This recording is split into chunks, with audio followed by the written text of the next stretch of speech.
Hello, everyone. My name is Lauren Coffey. For those who don't know, I'm the person behind Tampa Bay Inno, and I just want to thank you guys for coming on today. I know it's a hot topic that we have, and I'm excited to dive into it. So just a little bit about what we're doing here today. I'm Lauren, like I said, and I am the person behind Tampa Bay Inno, which is the subset of the Tampa Bay Business Journal covering early stage tech and startups. So the best way to keep up to date with what we're writing and what we're doing is to subscribe to our newsletter. It comes twice a week and it's free. So just go to tampabayinno.com and a little window will pop up and you just enter your information and you're good to go. So I'm really excited to be here today. It's my one I'm most looking forward to after all these months of virtual events. I know it's a hot topic, but I want to thank our sponsors for making this possible today. Synapse, OmniPublic, University of Tampa, and Accenture. Thank you, thank you, thank you. And yeah, we'll have our panelists come on. Before they do, don't forget you can submit audience questions in the question box to the side on the right-hand side, and then we'll get to those at the end, so feel free to do that. With that said, let's get to the main event. So we have Jessica Kaloran, John Fohr, and Naimish Patel. You guys can put your cameras on and hop on, and then we'll have them go through what they do because it's way too extensive for me to try and address all of that, which is a good problem to have. So welcome, guys. Thanks for being here today. Yeah, thanks for inviting us. Having us. Super. So John, we'll start with you. Can you just tell us a little bit about who you are, what you're doing here? Not here as in the panel, but here as in Tampa. Hi, everyone. My name is John Fohr. I'm one of the co-founders of TrustLayer, and we recently moved from San Francisco to Tampa, and we're really excited about it. So I run a small early stage tech company, and we closed our funding round earlier this year. We'll be doing a Series A imminently. And so, yeah, we're just really excited to be part of the tech community here. Well, welcome. Jessica, do you want to go next? Sure. So hi, everyone. I actually grew up in South Tampa, so really excited to be here. And I initially came back during the pandemic for a soft landing. I also came back from San Francisco. I'd been out there for a little over 11 years, and I saw all the development that was happening around the tech scene and just in the community, and was really excited about what I was seeing and decided I wanted to stay and contribute to the momentum that we're seeing. Perfect. And then Naimish, you can round us out. Sure. Yeah. So I'm part of the founding team at Rally Health, and we sold our business a few years ago. Spent my time between DC and San Francisco, and as I was thinking about all the places to live, I actually grew up in Florida, and Tampa just seemed to be the best fit. Super. Well, I'm glad that you're all here, as I'm sure the whole ecosystem's glad that you're here. You obviously are all in very different spots right now in your career. So John, we'll start with you. You mentioned that you obviously relocated to Tampa relatively recently, and you had a nice funding round that you just closed with help from Jeff Vinik, who owns the Tampa Bay Lightning and is no easy get. So congrats on that. But what was your experience raising funding here versus in San Francisco? I think the last year of craziness has really honestly opened up Silicon Valley's eyes to the fact that there can be really good investments outside of like the 415 area code. And so I think that's the biggest change. That said, though, the vast majority of our financing did come from traditional venture funds. It just happens that like a lot of these traditional venture funds are now split between San Francisco and Austin and Florida now. So I didn't actually find that it was when we first planned on moving. I anticipated, like early in the pandemic, I thought that there might be some pushback, and honestly there was some pushback. The impact, the thought was like it would hit your valuations, it would just hit your valuations. But we have not seen that, and on Zoom, I'm on calls with folks in the traditional venture funds on an almost daily basis now. So I think it's really opened everyone's eyes up to the fact that there can be great opportunities regardless of where they're based. Yeah, definitely. I know you and I have discussed this, and other startup founders and I have discussed where like before you kind of needed them down the street, and now it just seems so antiquated where you can just hop on a Zoom, get the exact same experience talking. Yeah, that said though, I mean, there are still funds that are we've just met a handful of funds. I think it's becoming a little bit more common now to still kind of introduce that, but folks are willing to get it for, I think, good deals. The right venture funds are willing to hop on a plane and actually come meet you where you are with your team. And so we've started to see that as well. And so we're hosting folks from San Francisco or New York. Huh. Interesting. Okay. And then Naimish, on the flip side, you are an investor, both in the angel side and then you are with the group as well. So, I mean, what do you think about the investment activity in Tampa Bay, and what do you think of the opportunities here? So I would say that you actually get, so first of all, I mostly focus on just digital health. So everything I do is digital health focused, and Tampa is actually a really good market, just a healthcare market in general. So Medicare is like the fastest growing segment. We of course have a lot of Medicare beneficiaries in Florida, so it makes sense to be close to your customer in that way. And I think from an investment standpoint, what you're seeing is that like great companies can really come from anywhere. And ultimately, like ARR is ARR no matter where you're located. So like if you're growing and you can do it in a cost-effective way, I think there's deals everywhere. And I think that's the big advantage of being in a place like Tampa is we have a generally young city. We have highly educated people. We can pull talent from anywhere, because if you, let's say, are living in even Austin today, Austin is still relatively expensive compared to Tampa and the level of quality of life you get. So, if you're an early stage startup and you want to hire experienced people, it's quite easy to actually lure them over here. So I think this is a huge advantage, and why I actually look at more companies locally now than ever before. Huh, that's really promising to hear. And speaking of talent, so I know a lot of ecosystems, including places like Boston, even say, there's not enough talent, there's not enough funding. Do you think there is an issue on either side with that in our ecosystem? And if so, like, how do we fix that? So Jessica, we'll start with you since we haven't talked to you yet. Yeah, so I think that we have a lot of great talent here, and I think that we're at an inflection point in Tampa where we need to build off of bright futures that exist here to keep people in the state and go to school within Florida.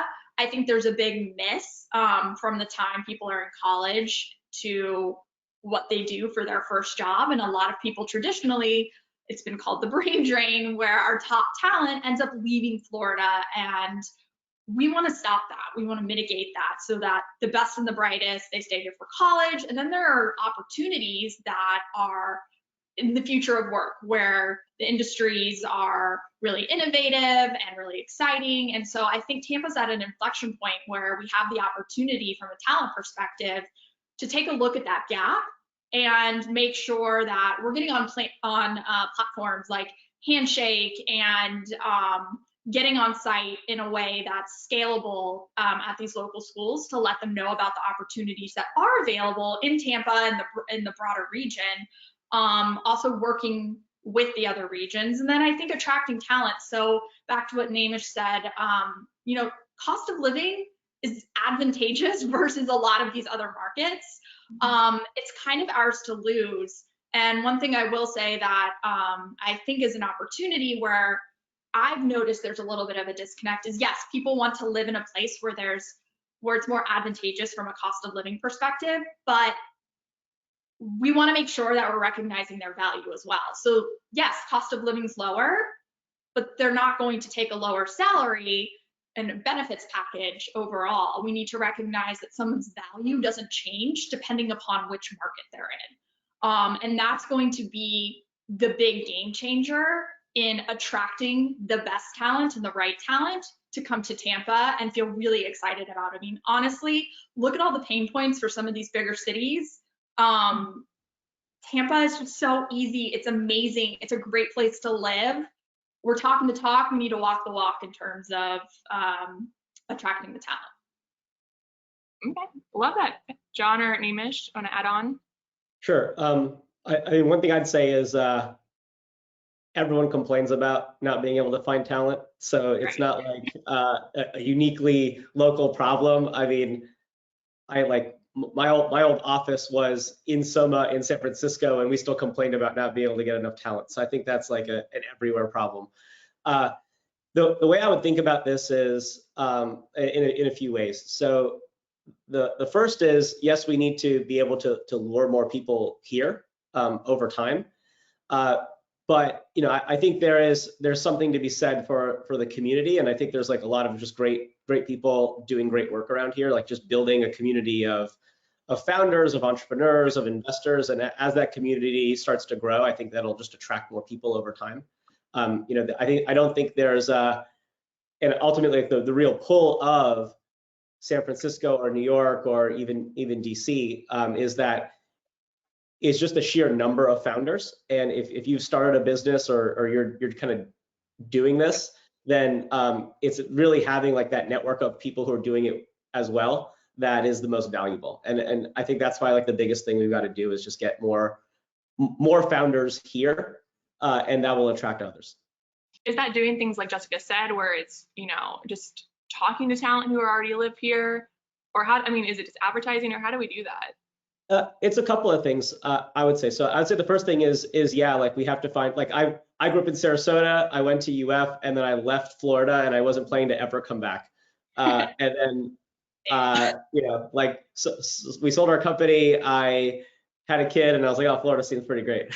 So I came back. But so yeah, I think the first piece is like, having, just more opportunities. And that comes in a few ways. Like, I think we're starting to see that there are a lot of larger, tech companies that will over time start to open up offices in Florida. So we'll start to gain that.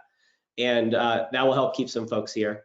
And then also just creating more opportunities for your kind of later stage executive. I think what you're seeing with remote work, I was actually speaking with a friend of mine here.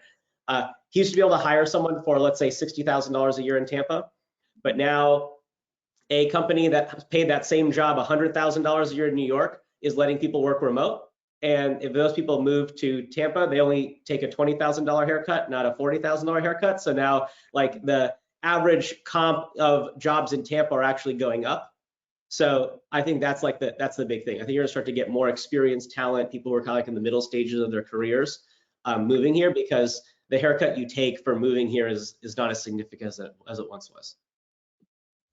Yeah, I think it's a really good point. I'm like, you're not competing against other Tampa companies when hiring, it's competing against everyone now. So, and Jessica mentioned that earlier too. But John, what are your thoughts? I know you have some. I actually have a question for the group. Like, but the vast majority of companies moving to Florida or tech companies are moving to Miami. And so there actually is like a real ecosystem that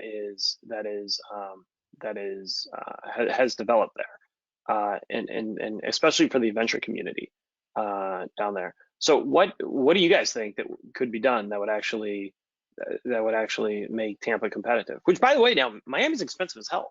I mean, right. So like when I'm talking to people that are like, oh, I'm going to move to Miami and save some money. Like, a lot of the neighborhoods they want to move to are actually really expensive. So I think that's an opportunity for Tampa to actually step up. But I think in order to do that, we need to be much more vocal, much more active and inviting for companies to relocate when they say to Florida, to say, come here. And like, this can be an extension of that ecosystem, like collaboratively working together. But I do think that there's maybe more outreach that we could do to actually bring folks to here. I mean, you came here because of the talent pool, is what you told me. It wasn't because you wanted to live. Yeah. So we've got a run an insurtech company, and so we've got a platform that helps companies track and validate like all the compliance stuff, and especially like all the insurance information of like all your subcontractors, your vendors, commercial tenants, and et cetera, right? And so it's helpful for us that we actually have folks that know, because we're an insurtech company, that actually know something about insurance. And so there happens to be a bunch of insurance service centers down here. And so I thought the engineering talent, I thought it was a question mark. I didn't quite know, but we've been impressed with that so far. So that's good. But we chose Tampa over other places because we wanted to build out our customer success team that actually has insurance experience. And so it's been great so far. It made a lot of sense for us. But I do think that it's a great community, so we should find a better way to evangelize and invite other tech communities, tech founders, and as well as find like venture folks to come here. Yeah, I mean, I think part of that is like what we're doing right now, where we have an event that anyone can tune into and see, oh, look who's coming to Tampa. I think part of it is just you guys talking to your network who is beyond Florida. I mean, are you telling your friends like about Tampa, and are they still giving you question marks? Are they like showing interest now? Yeah, I've actually have 4 or 5 friends who've actively, 2 who've already moved here in the last year, Wow. and 2 or 3 that are coming. So, and I would say all these folks are, successful founders. They've sold a business, they're starting another one, and now that you can, I think this would be the challenge. I think if you're a first-time founder, it is going to be harder to raise money here, because ultimately, like, you raise money based on a network, and it's hard to build a network if you're just like not in the scene, right? Like, you're not easily getting drinks with people who work at the big funds because you're not where they are. But when you've already kind of like done all of this once, it's, people will fund you from anywhere. So I think that's one piece, right? It's like you have to kind of think about who you can attract.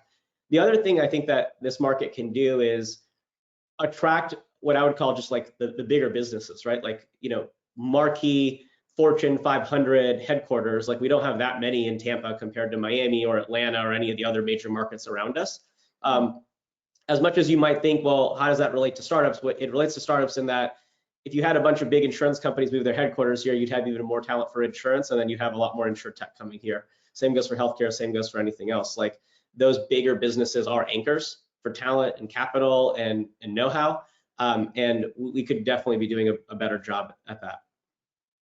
Interesting. Yeah, it's all like just interconnected. I think people think like one startup moves here, gets funding, and then that's it. But like, it's all so much more. I mean, you guys know this better than anyone. It's also much more connected than that. So interesting stuff for sure. But I mean, speaking of being connected and kind of going from startups to big companies, Jessica, you've had a lot of experience with that of early stage versus exiting. You worked at LinkedIn for some time. So, I mean, are you looking to do something similar in Tampa Bay with helping these companies grow?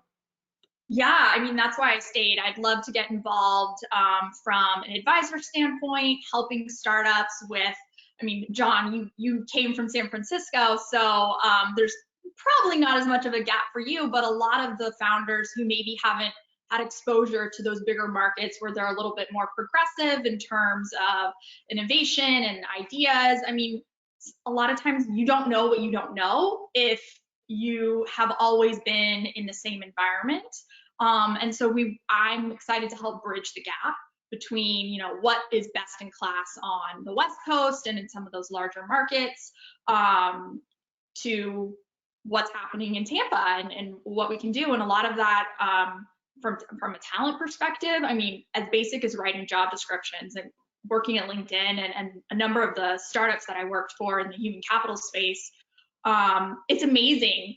The hiring managers aren't writing their own job descriptions. So then when people are applying to the jobs, the wrong people are applying. So, I mean, it's the tiniest little nuance that can make a world of difference in terms of attracting the right talent and getting the message out there. Excited to help from like a branding and talent branding perspective. And I'd also love to find my home in terms of being able to make an impact with an organization where they're working on something that's really exciting with great people, and contribute in my career as well and staying here. So still get to find that right opportunity, but definitely open to exploring. If anyone's listening and wants to chat, happy to help however I can. Perfect. Yeah, and anyone who is listening, feel free to submit questions as well. I know we have a couple, and some people are just saying hello and that they're excited to be here, but keep submitting questions. But speaking of that, I mean, John, like Jessica said, you're a little more seasoned of an entrepreneur, but have you had people reach out and like offer help, or what has been your experience like that? Let me tell you, the experience coming to Tampa has been awesome. I mean, my buddies joke with me. We had like the local press was great, like the local rich guy reaches out. I mean, it was like we met the mayor like the first event. So I think the welcome wagon has been exceptional. And so yeah, the experience has been great. I think there needs to be more press about that, on a broader scale. I think we're doing a great job locally, but how do we get the message out to the other markets? I mean, even Miami, as you mentioned, it's very expensive. And a big selling point for me coming back here is life is just easier here. Like, it doesn't take all day to go run your errands and get stuff done. I mean, it is stressful living in some of these bigger markets, and executives and entrepreneurs, like, they want to minimize stress as much as possible. So how do we get the word out to people in these other markets about people like John who have transitioned to Tampa, and making sure that we're getting the word out? Well, I think one way is for the more public executives or public figures to just play a more active role on Twitter, honestly, or like in other social channels, but especially Twitter, right? I mean, the mayor of Miami very like publicly like hit up a number of people to invite them to move to Miami, and that's certainly like, even if like that like one incident didn't like it becomes like folklore in like, so when TechCrunch writes about Miami, they talk about, you know, the tweet from the mayor to like Elon. And so there's a lot I think there's a lot that can be done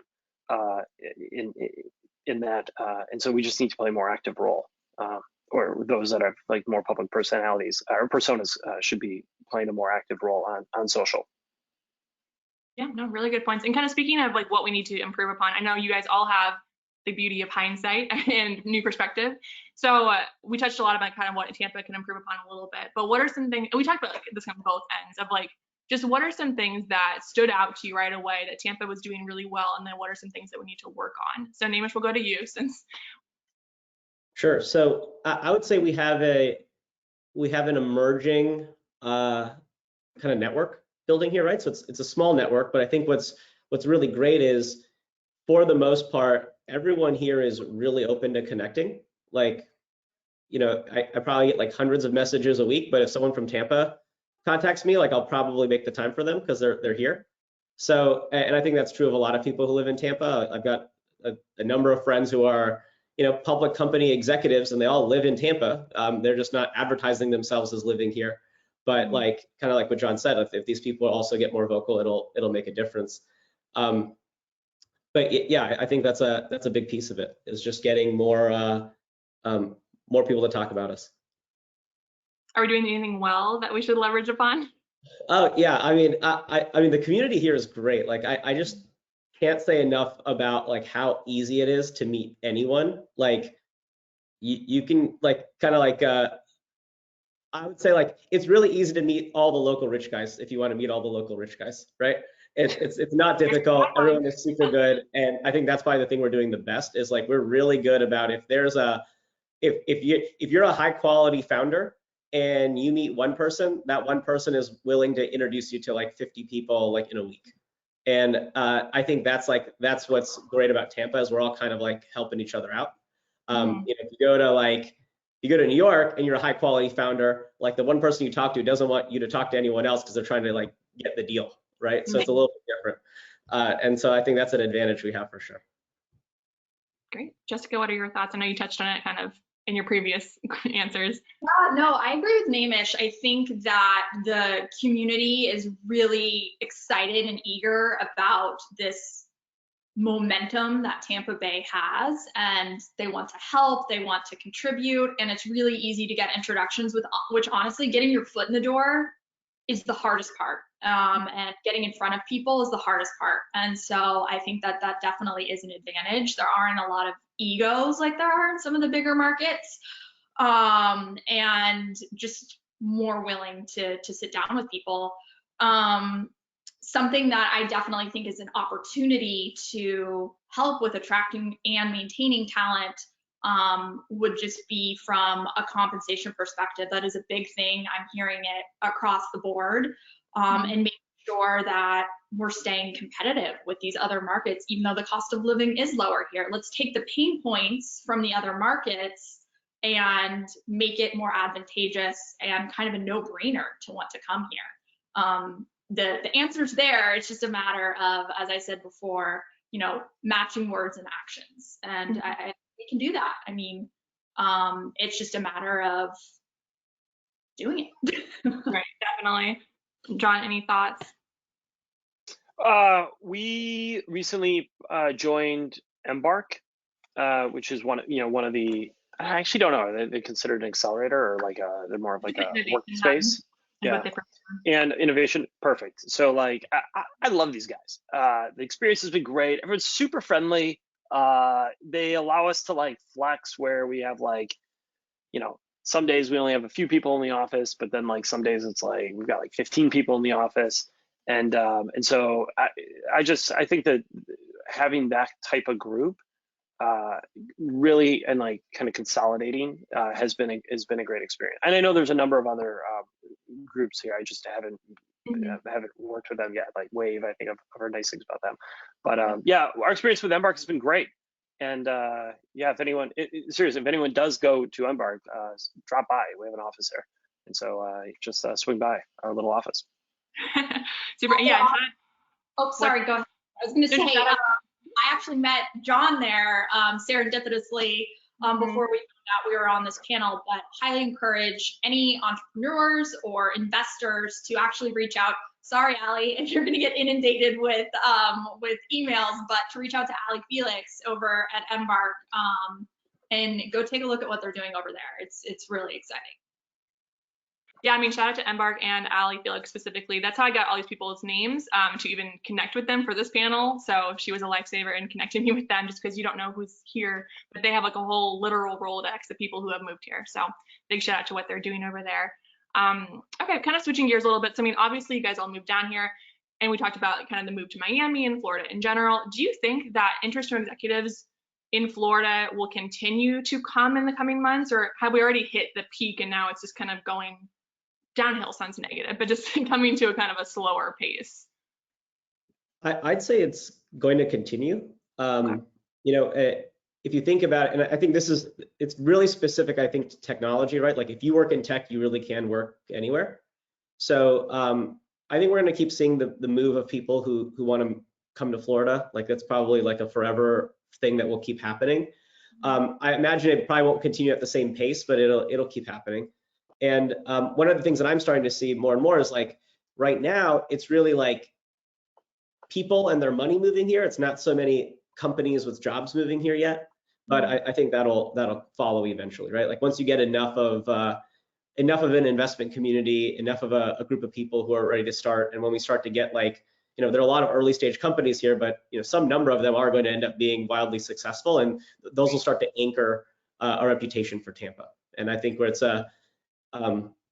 Tampa to me feels like, so when we started my last business, we started in DC, and Tampa today feels kind of like what DC felt like maybe 10 years ago. So, now you have many billion-dollar companies who've started there, and it just took some time, and I think we'll get there as well. Hopefully not 10 years, but that's promising to hear. Jessica, what are your thoughts? I agree. I think it's a marathon, not a sprint in terms of getting there. I think one of the silver linings of the pandemic was breaking that stigma of needing to be in Silicon Valley or needing to be on the ground there. And as Naimish said, it's been a lot of people and their money moving here, but people and money equals funding for startups. And so that's naturally going to create more jobs. To piggyback off of what he said about bringing more marquee businesses here, the executives there, they could be investors as well. And so that also contributes to the community. And a lot of the large organizations have their own funds, and they want insight into the technology that's going to impact their industry and want to, stay on the cutting edge, understand if from an acquisition perspective, anything makes sense. And so it all just kind of feeds into each other.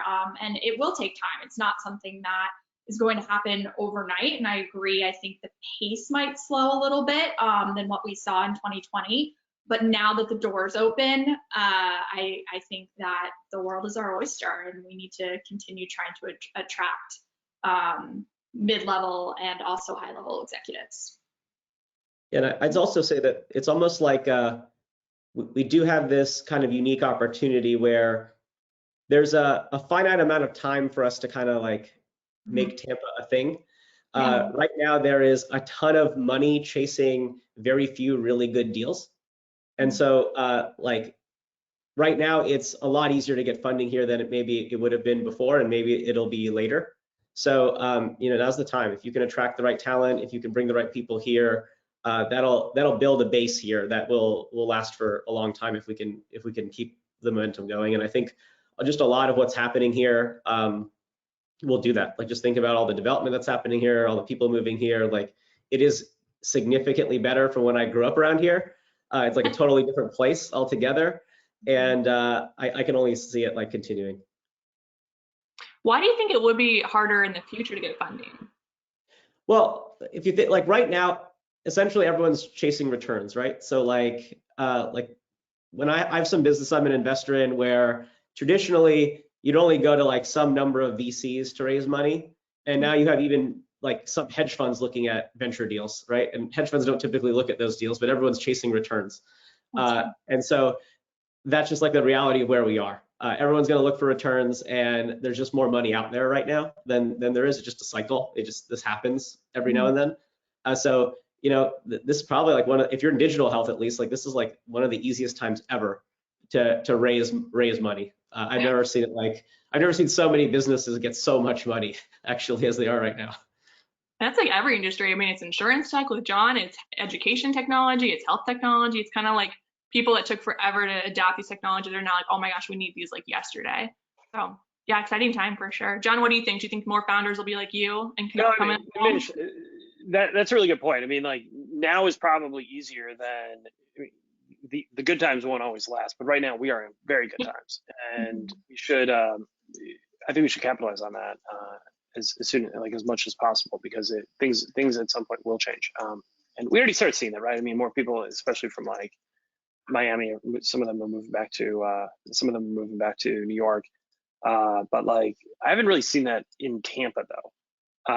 It seems like the people that moved here, they may have had like some family connection. There was some other reason why they came here, and so I think they're probably a little bit more likely more of a permanent move than like some of the folks that were just going to their second house in Palm Beach. Yeah, I can't remember who I was talking to with, but like, even people moving to Miami, it's not a long-term thing. It's like, let's go there for 5 years and then move somewhere else, versus people who come here stay here. Like, I know Naimish, you mentioned you have a child, and people move here because it's family friendly and you can build a life and make an easy-ish life here. And so, I mean, I think that is promising people who are coming here. I don't think they're leaving anytime soon. There's no really reason to. So promising stuff. Okay. We talked about this a little bit, but just to get like a straightforward answer, what's one impact each of you would like to make to the region? And that could be professionally, it could be personally, it could be by yourself or with your company. But John, we'll start with you. We want to just build a great business, and so we have our heads down, and we're just laser focused on building this out. We're a small team. We've got about 30 folks that are working with us so far, but like 2/3 of them started in the last 6 months, and we'll have close to 100 in a year from now. So like and a vast majority of that growth will be taking place in Tampa. So that's our focus right now, and yeah. Super. Jessica, what about you? I mean, you kind of touched about like you want to be an investor, obviously, and help startups grow. Yeah, so I'm looking to leverage my experience in Silicon Valley, working for various stage startups and also enterprise organizations with best practices in sales, customer success, talent acquisition, and from high-level strategy perspective on how to achieve what their end goals are, and helping assess, like, do these goals make sense? How do we prioritize what you're looking to achieve, and working backwards into milestones that are achievable to track progress against. So yeah, I mean, that's what I'm hoping to get involved with and start making an impact. I'm really eager to jump in. Great. And then Naimish? Yeah, I'd say a couple of things. So the first would be I'd like to do more to hopefully like start to build a network of other, I guess, like company executives, right? People who have been executives at companies who are now living here. I think like building a tight network of those folks would probably be a great resource for a lot of people here. And then also looking to make investments locally. So I'm an LP in a seed stage venture fund.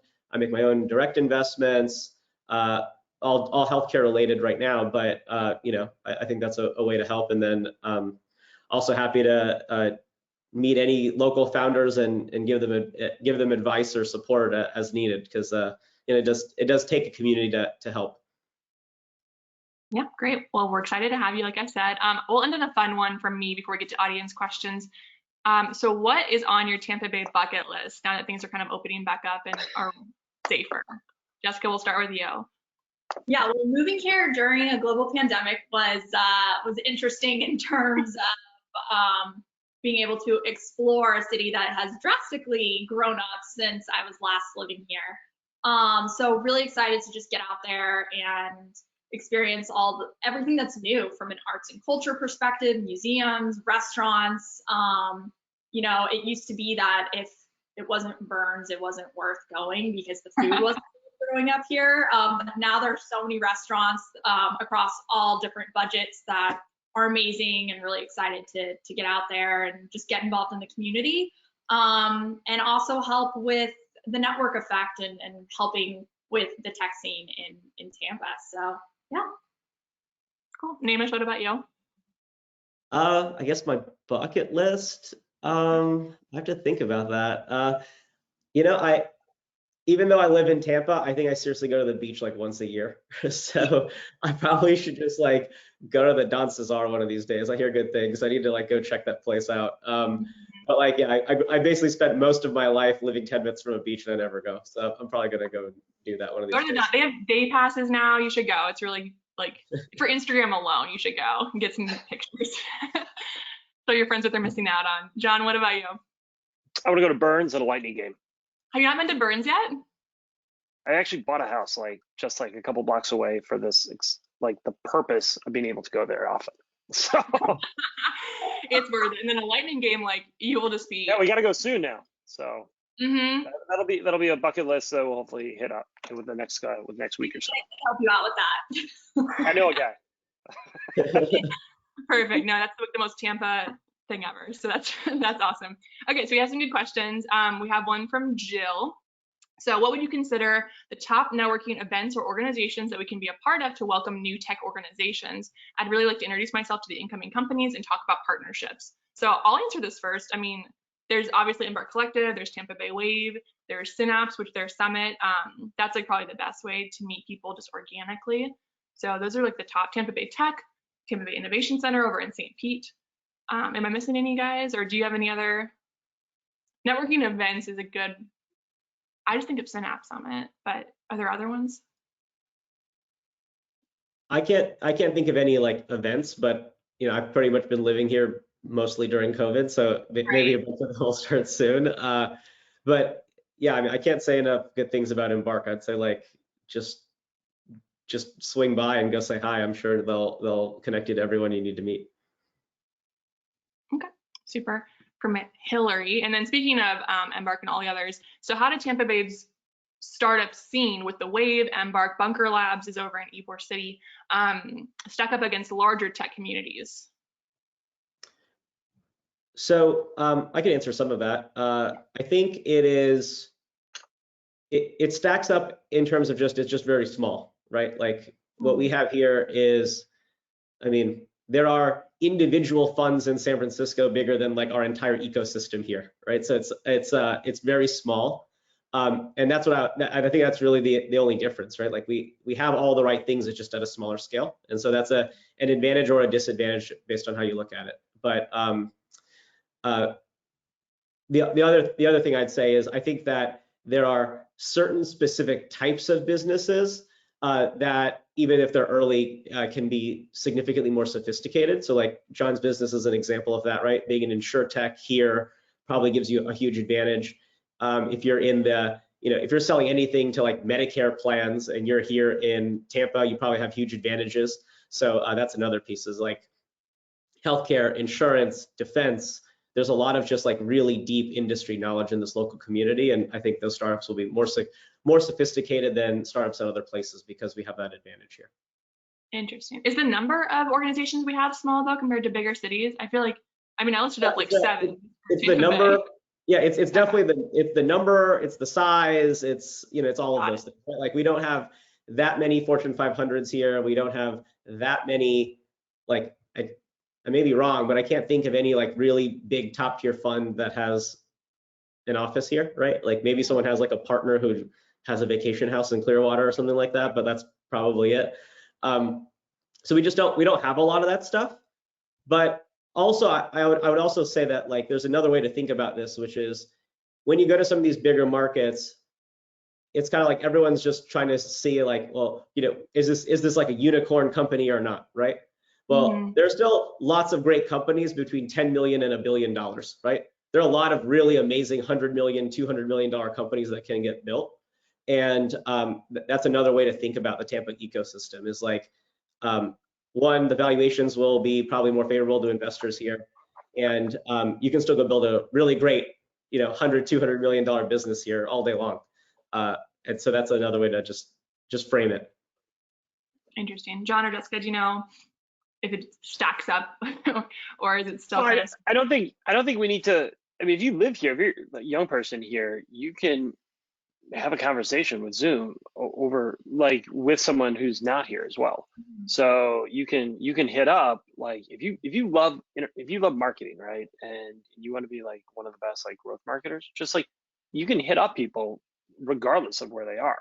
And so I think that's one of the maybe a point that a few people brought to me is that like don't think of just like the immediate community around here. Like in a world of Zoom, you can hit up anyone. So I wouldn't hold back to that. So figure out whatever you're interested in. Just contact the 5 smartest people you can find anywhere in the world. Maybe one of them will respond, and then you can help meet his or her network. Great. This is a question I love. If you had a visitor to Tampa Bay that you really wanted to impress and sell them, quote unquote, on the area, what's one place you would take them? Jessica, I'll start with you since you're the native-ish. Ooh, gosh, put on the spot. This is a great question because I really want to know the answer to that. You know. I'm about to do that. Yeah, so Thanks for whoever asked that. I would definitely make sure to take them by Embark. I think that it is a great example of how Tampa's evolving from an innovation perspective and the kinds of opportunities that are available. I mean, you see a lot of, it's reminiscent of when you walk in a tech company that you would see in Austin or San Francisco or New York. And so you get that vibe. It's right near Water Street, Sparkman. I think Armature Works is really, really cool. And then Naimish, maybe this is how you get out to the beach, but you definitely have to, you know, take them out to the beach, take them out on a boat. I mean, it's a lifestyle that honestly, until I left Tampa and went to school in North Carolina and then went to San Francisco, I didn't fully appreciate that every weekend you can literally be on a boat, laying by the pool, at the beach. I mean, that's not real life for the majority of people. And I mean, living like you're on vacation all the time is something that definitely would love to broadcast and show people. So it's not just one place, but kind of an experience. And the fact that you can go to all these places within a day or two, that wouldn't be possible in some of these other markets. So Not really good point. Naimish, what about you? So I take people to all the places that Jessica mentioned.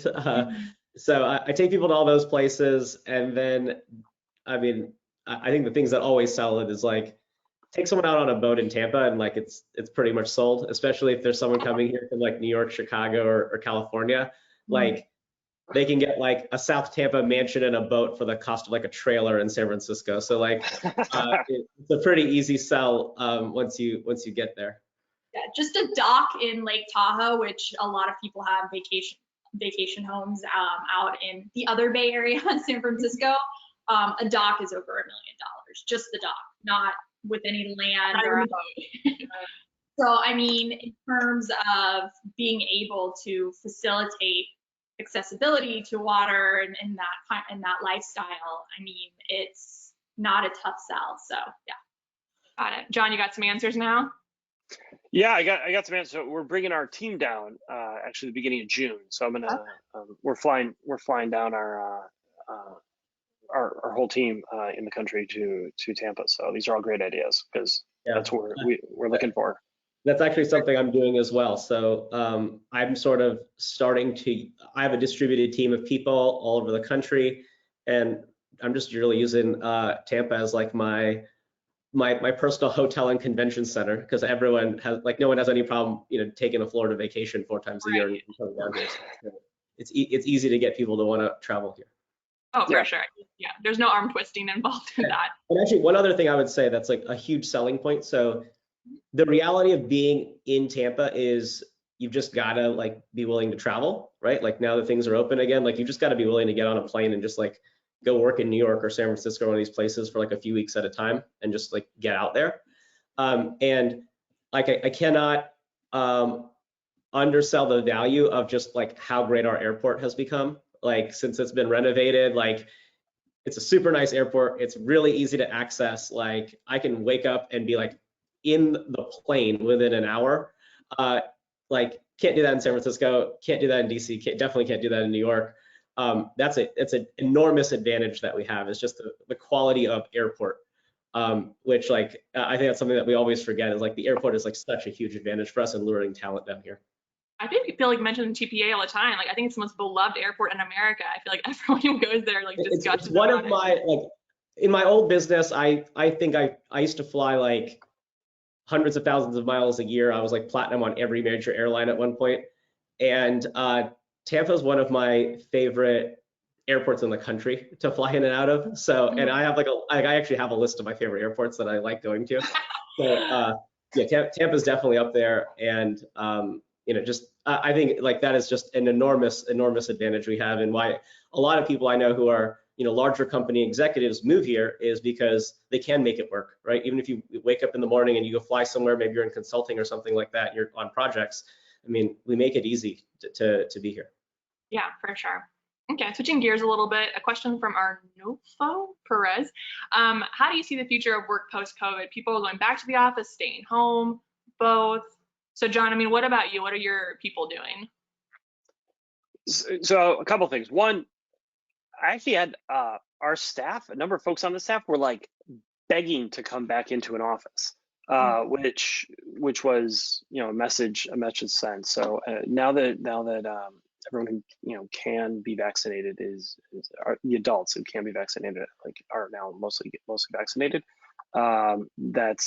We've started bringing folks into the office, and then I don't envision this genie's going to be put back in the bottle. I'm working from home today, and so I think it's going to be, for us, it's like 2 to 3 days a week. The staff are expected to come in, but again, like it's like people want to come in because they want to collaborate, and there's just something about being next to the person you're working with that's awesome, and so I think it's going to be 2 or 3 days a week, but a lot of flexibility going forward. Super. Jessica, what about you? Do you think it's going to be kind of a hybrid? Yes, definitely. I agree. I think for people who are working remotely, they'll be flying to headquarters or whichever office they are supposed to be in, whether it's feasible to do a few times a week, like with John's company, or maybe, a few times a month. But I definitely think it's important. I especially think it's important to go into the office when you're entry level, and therefore you need people who are at the mid-level and executive level to be in the office sometimes too. You learn so much just through, for lack of a better word, osmosis, right? I mean, just being around people, hearing people on calls, how they're handling objections, how they're strategizing or approaching maybe something that's a challenge that you're not privy to if you're remote. And this is coming from somebody who I don't love going into an office all the time, but I definitely recognize the value. And from a people perspective, I mean, it's how you really get to bond with the people that you're working with. And I mean, these are people, you spend more time with a lot of these people than you do with like family members sometimes. So it's important to have a healthy working relationship, both in person, but then have the flexibility to be able to have work-life balance. So I agree with John. I don't think that remote work is going away, but I mean, even somebody who didn't love, strict hours that you had to be in an office, I look forward to going back and just interacting in person with people, because you can't replace that. Yeah, you raise a good point about the like for more junior employees. Like if I actually think like this environment where you're not working around your colleagues is a massive disservice for junior employees. Now again, like thankfully, like it was only a year now, things seem to be somewhat getting back to normal. But hell, also in Florida, things didn't really change that much, right? So it is Florida, right? So, but I do think that being around other people is a exceptional opportunity to learn. Yeah. Naimish, you mentioned a lot of in-person meetings, but I can't imagine you're going to be completely no remote work. Yeah, well, I think I've always sort of worked remote or in some hybrid capacity, and a lot of my teams are kind of always been set up that way. But yeah, I think the flexibility is definitely here to stay.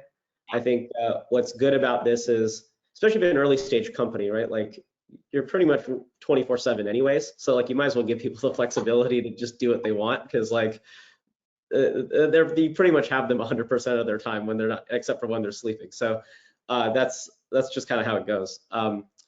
And like some of the things that we're doing is we're going to have a physical dedicated office space, and we're actually just moving a bunch of things to we're just gonna have WeWorks in like 4 cities instead, because we're just gonna keep it fully hybrid, and that's it. Okay, yeah, I'm curious to see how it kind of all shakes out. I think it will be a hybrid. I think if you don't, you're kind of destined to fail, but I mean, I could be completely wrong, so we'll see. This is a question from Ron Weaver, who's a pretty prominent figure in the Tampa Bay scene. I'm gonna paraphrase it because I think so I mean, Tampa is 6th best in the US in net migration, and so he's asking about the transit system, and if improvements could be made to that, could we get to number 1? So I guess my question for you guys, since no one's a transit expert here, is more, was that an issue when you came here? Is that transit is a little rough and you kind of need a car to go everywhere? Jessica, go ahead. I think certain parts of Tampa have become more walkable. That said, the climate is not conducive to walking more than a few blocks without feeling like you need to go home and shower majority of the year. So yes, it's possible. You can live on Harbor Island, and I do right now, and I walk a lot of places. But I think it's also one of the perks of living here is that you can have a car at minimal cost. It costs a lot of money to have a car in some of these bigger cities. And for instance, the San Francisco Bay Area, yes, they have a system. It is one of the worst transit systems probably in the world, with regard to how much they seem to rely on it. And so I think that is a big pain point for them, where here it's a lot more affordable to have a car and easier to get around. So I don't think that it's necessarily something that is a bad thing, just because, I mean, for instance, in San Francisco, the lights are timed to deter people from driving. So you could sit at a light for probably 5 cycles before going through it. So it could take an hour to get from one end of the city to the other, and it's 7 by 7 miles. So, I mean, I think Tampa is super accessible, and it's really exciting. Christine, Naimish, you got some thoughts? Sure, yeah. So a few things. Yeah, I think so. Public transit is definitely lacking here. I think you feel it less if you're like in certain parts of the city. Like I live in South Tampa, so I don't really feel it. I also don't have a commute to anywhere, so like that makes a difference, right? But I would say like if there was one improvement that would make the biggest difference, I'd say it's overall bikeability. Like bikeability is like a really premium feature that a lot of bigger cities have. And bikeability can help attract a number of people as well. Like I think during COVID, when they shut a lot of the streets down around here and everyone was riding their bike, it was like pretty awesome. And I hope they find a way to make that more permanent. Yeah, I know St. Pete's better with bikeability than Tampa, but I mean that's a great point. John, what do you think? I'm certainly not a transit expert. Although I do get pissed when I have to wait when driving to and from Disney. From like previously, where I'm like, why is there not a train going back and forth here? They're working on it. Yeah, well, let's get going. And also, I will say Uber stinks compared to what it did before. Like I feel like 2 years ago when I came here, it was actually pretty easy to grab Ubers, and they weren't like it wasn't super expensive. But Uber and Lyft are both like astronomically more expensive than what I remember them even like 2 years ago. Huh, I've never known, yeah, I guess I haven't taken it in the last year, but I haven't noticed the difference in price. That's interesting. Yeah, it's definitely more expensive. And I relied heavily on Uber. I actually ended up selling my car because in San Francisco, it's, $500 a month for a parking spot. Your car is getting banged up all the time on the streets. Then you have to pay for parking where you work. And so it didn't end up making sense. And so that actually is a benefit that a lot of companies realized is they started paying for your commute to and from the office when you did go into the office and taking an Uber, which would create more demand, which would make it so that there are more drivers and hopefully make the price go down. But I've noticed that too. I mean, lately it's more expensive than it is in bigger markets. Yeah, you have to wait like 20 minutes for a car, which is like it's not reliable. Yeah. Right. Yeah. Huh. Interesting. Hopefully that changes. Yes. Well, I mean, hopefully when things kind of, hopefully there's a shift, but we're almost done. So let's do a couple like smaller things. Katina, I don't know if it's Katrina, but she gave a global resource that has presence in Florida. It's called Endeavor, and it's spelled like how you think it would be spelled, and said, feel free to reach out, miami@endeavor.org. So it sounds like it's a presence all in Florida, but she just wanted to drop that. Someone else suggested we should do a Clubhouse room to chat and share experiences once a week. I don't know who asked this, but I know Clubhouse is a big thing right now in the tech scene, just in general. But I mean, I think people in Tampa are pretty connected on there. So I definitely go around and look for the Tampa Bay rooms and stuff. I know they exist. They meet kind of later, like 10 p.m. So I haven't sat in a whole lot of them, but they definitely have a lot of activity going over there. And that is a good point to just discuss these experiences and kind of have organic conversations. So whoever mentioned that. And then Brian Kornfeld over at Synapse said, a question for John. Do you need a guest to give you an excuse to go to Berms? I called dibs. So there you go. I already got a date. Awesome. I can't wait. But I need someone that can give me a reservation.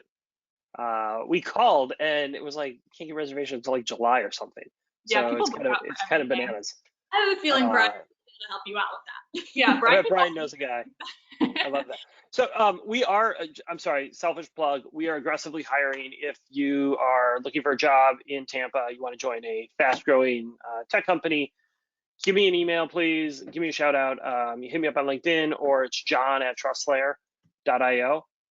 Please, we're looking, especially even for like junior level positions. Would love to chat with you, put you in the pipeline.